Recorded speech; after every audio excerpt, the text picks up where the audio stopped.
நேயர்கள் அனைவரையும் உங்கள் தாயக காற்று வானொலி சேவையின் வழியாக மும்மத சங்கமம் என்ற நிகழ்வினூடாக இறைவனின் குரலை ஒலிக்கச் செய்வதில் நாங்கள் பெருமகிழ்ச்சி கொள்கிறோம். இன்று நாம் பார்க்கப் போவது சிவலிங்கம். இந்து மதத்தின் வழிபாட்டு முறைகளில் மிக முக்கியமான ஒரு வழிபாட்டு முறை இந்த சிவலிங்க வழிபாடு ஆகும்.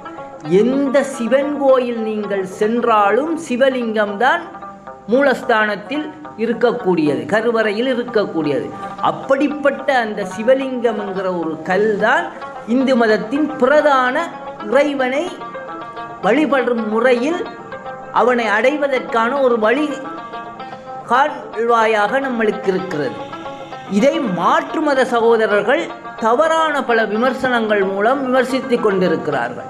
ஆனால் இறைவனின் குரல் மூலம் கிறிஸ்தவமும் இஸ்லாமும் இந்த சிவலிங்க வழிபாட்டையே முழுமுதலாக கொண்டிருக்கிறது என்பதை இந்த இறைவனின் குரல் மூலம் உங்களுக்கு நாங்கள் வெளிப்படுத்துகிறோம். இஸ்லாமில் காபாவில் இருக்கக்கூடிய ஒரு கல் தான் பிரதானமானது. இந்து மத சிவன் கோவில் அமைய வேண்டும் என்று சொன்னால் ஒரு தலவிருட்சம், ஒரு நீரூற்று, அதாவது தீர்த்தம், இவையெல்லாம் அமைந்திருக்க வேண்டும். அப்படி இருந்தால்தான் அது சிவன் கோயில் நிர்மாணிக்க முடியும். அதே போலத்தான் காபா என்ற ஆலயத்தில் நீரூற்றாக இருப்பதுதான் ஜம்ஜம் நீரூற்று. அங்கிருக்கக்கூடிய காபா என்ற ஆலயத்தில் இருக்கக்கூடிய ஒரு கல் தான் அஸ்வத் என்கிற கல். அதை மையப்படுத்தியே அவர்கள் சுற்றி வருகிறார்கள். சிவலிங்கத்தை இந்துக்கள் எப்படி சுற்றி வருவார்களோ அதே போலத்தான் அவர்களும் சுற்றி வருகிறார்கள். சிவபெருமானுக்கு எப்படி பிறை என்ற மூன்றாவது பிறை அடையாளமாக தலையில் சூட்டியிருப்பார்களோ அதுதான் இஸ்லாமின் அடையாளமாக இருக்கிறது. இவ்வாறு சிவலிங்க வழிபாடைத்தான் இஸ்லாம் இன்று வரை செய்து வருகிறது என்பதை யாரும் மறுக்க முடியாது.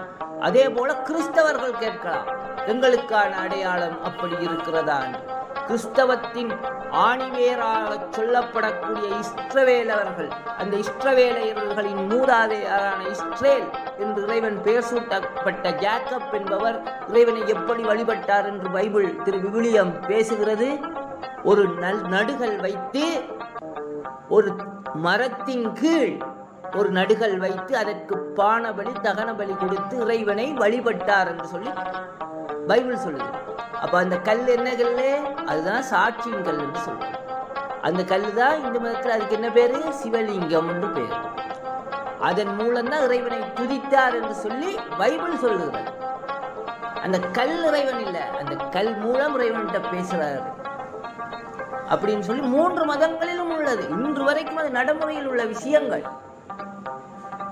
அப்படி இருக்கும் பொழுது அந்த ஒரே இறைவனின் வெளிப்பாடுகளாகத்தான் இந்த 3 மதங்களிலும் இறைவன் வெளிப்பட்டு நிற்கிறான். ஒரு சிவலிங்கம் என்ற கல் மூலம் ஒவ்வொரு இடங்களில் அதற்கு வேறு வேறு பெயர்கள். இதை நீங்கள் உணர்ந்து கொள்ள வேண்டும். ஏனென்றால் இறைவன் உருவமில்லாதவனாகவும் காட்சியளிக்கக்கூடியவன். இந்து மத தத்துவத்தின்படி 3 விதங்களில் இறைவன் வெளிப்படுகிறான். அருவம், உருவம், அருவுருவம். அதாவது அருவமும் உருவமாகி அனாதியாய் பலவாயொன்றாய் பிரம்மமாய் நின்ற சோதி அப்படின்னு சொல்லி இறைவனை குறித்து பேசக்கூடிய வசனம் இந்து மதம் சொல்லுது. அதேதான் இஸ்லாமும் மனிதனை அல்லாஹ் தனது 2 கரங்களை கொண்டு களிமண்ணால் செய்தான் என்று சொல்லுவார்கள். அப்ப இறைவனுக்கு கரம் உண்டு என்று சொல்லுகிறது தான் இஸ்லாம். தேவனுடைய கரத்தால் நீங்கள் வழிநடத்தப்படுகிறீர்கள் என்று சொல்வதுதான் கிறிஸ்தவம். அப்ப இறைவனுக்கு கை இருக்குன்னு சொல்லுது. அதைத்தான் இந்து மதத்தில் இறைவனுக்கு வழிபாட்டு முறைகளில் வைத்திருக்கிறார்கள். ஆனால் உருவமில்லாத வழிபாடு முதலில் வெளிப்பாக தெரியும். இந்து மதத்தில் சிவலிங்கம் இருக்கும், ஆனால் மற்ற வழிபாட்டு முறைகள் உண்டு. இஸ்லாமில் இறைவனுக்கு உருவம் உண்டு, ஆனால் நீ காண முடியாது. ஆனால் மறுமை, இந்த உலக வாழ் முடித்து நியாயத்தீர்க்கும் போது இறைவனை நியாயத்தீர்ப்பு முடிந்து நீ இறைவனை காணுவாய் என்று சொல்லி வேதங்கள் சொல்கிறது. அதனால் இறைவன் உருவம் உள்ளவன், உருவமற்றவன், 2ம் கலந்தவன். உருவம், அருவம், அருவுருவத்தின் தத்துவம் தான் இந்த சிவலிங்கம். இதன் மூலம் நீங்கள் அனைவருமே, உலகத்து மக்கள் அனைவருமே அந்த சிவலிங்க வழிபாட்டின் மூலமே இறைவனை துதித்துக் கொண்டிருக்கிறார்கள் என்பதை இந்த இறைவனின் குரலின் மூலம் உங்களுக்கு வெளிப்படுத்துவதில் நாங்கள் மிக்க மகிழ்ச்சி அடைகிறோம்.